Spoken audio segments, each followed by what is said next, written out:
Hello! As many of you frequent viewers know, I've been keeping an eye on Splitgate 2 and their playtest they've been doing leading up to the game's relaunch in 2026. Their most recent test is the biggest one so far and adds a ton of new things. 3 new weapons, which are all LMGs, which is a first for Splitgate. Splitgate 1 did not have LMGs and Splitgate 2 didn't at launch. They've just been added into the game now. Portal wall overcharging was also added to the game. What this means is if you place both of your portals on a singular wall, it will become overcharged and it can't be used for any other players for a short duration of time. Power-ups were also added, which was a suggestion that I made. I'm not going to claim responsibility for this one, but just to note, it was something I said in my previous video, that it would be cool for them to take a page out of Halo's book and add things like overshield, active camo, custom power-ups into the maps as on-map pickups, just like Halo has, and that has happened.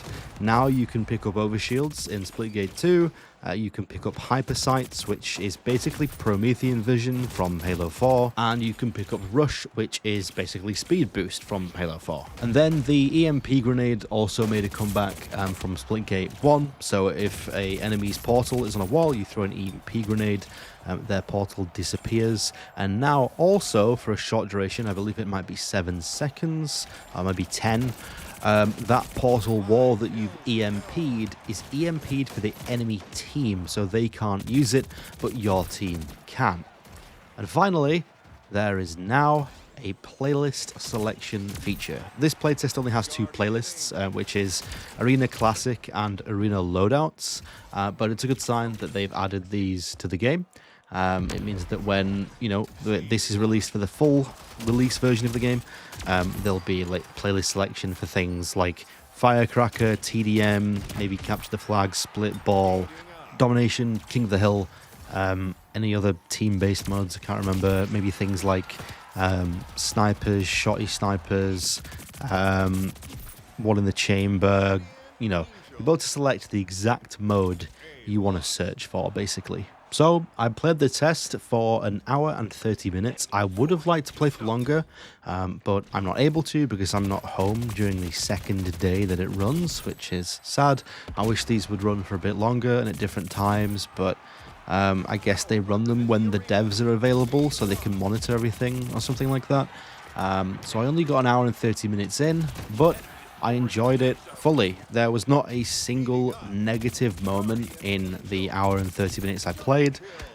This is by far the best test they have done, and it's also the test that had the most strides in a forward direction, the most positive things, the most new additions, and it seems like everything they have added are things that people have been asking for, rather than changing things that didn't need to be changed, like they did in a previous test a month ago when they changed how portaling works. I think they learnt the lesson there, listen to the feedback, implement the feedback changes, and you should be on the road to success. Power-ups work really well. I was really happy to see those, liked picking them up. The only one that's a bit overpowered is the rush ability, because when people use it alongside the slide power-up, that's the power-up called slide with 3 eyes, slide, that one makes you slide really far and really fast. So it can actually look like a player is kind of like cheating visually. They are flying and gliding across the map, and you can honestly get across a whole map in like 3 or 4 seconds, just slide across the whole thing. Myself and a few players saw that, and we were immediately like, yep, that's getting patched, because that's like super overkill.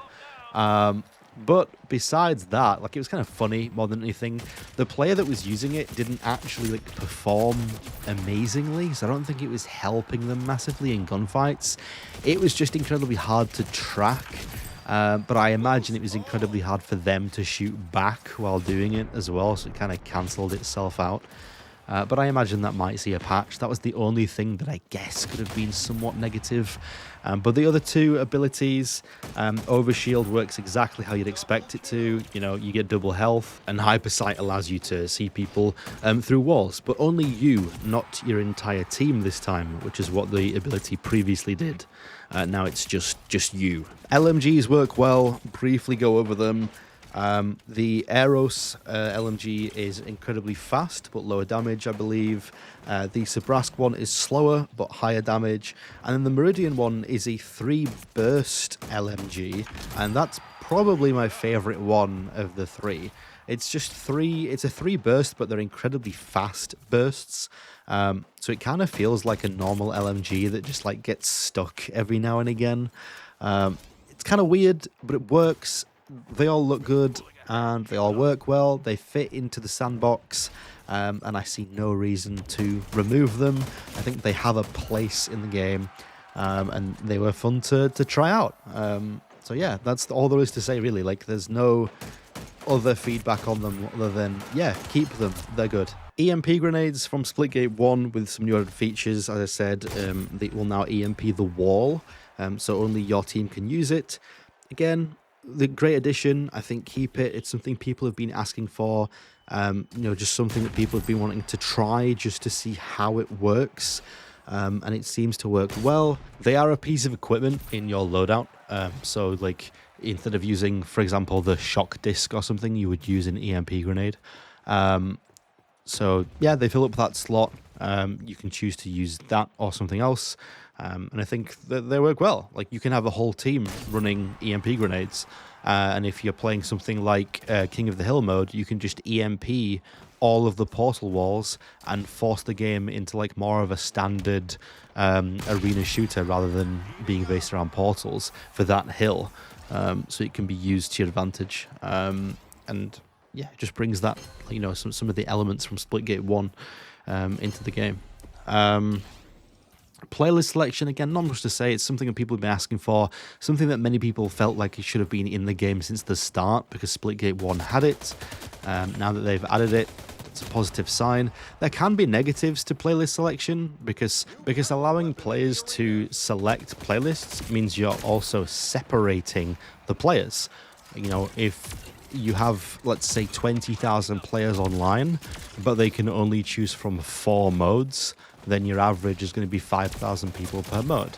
But if you have all these different modes people could select from, and they can choose 15 to 20 different modes, you can end up with only 1,000 players in each mode, and therefore it's going to take people longer to find a match. So match components, playlist selection is a great feature for games that do have a decently sized player base.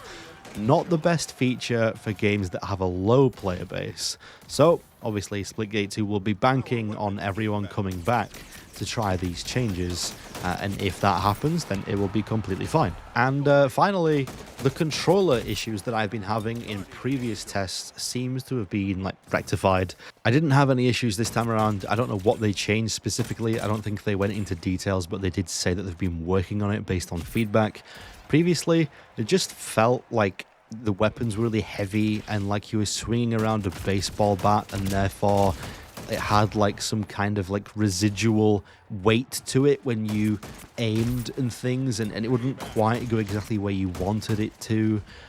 Now it feels like it really kind of where you aim is where you're going to be shooting. It feels like it glues to opponents a bit more. Maybe they tweaked the aim assisting on controllers, because I know it was quite low in comparison to other titles. They did say that their aim assisting was lower than Halo and Call of Duty. Maybe they just bumped it up a tiny bit to match that. But it works really well. I was absolutely dominating and having a ton of fun doing it. And that's kind of briefly everything. There was no negatives really from this. So this video is probably going to be a bit of a shorter one. Just kind of going through all the things that were added, how I feel about everything, basically positive about everything. And yeah, excited to see what direction they go in next and what new things they add. I still feel like, just to end off on, I still feel like the changes that have been made aren't enough to bring new players in. Like, they aren't enough to bring in tens of thousands of new players.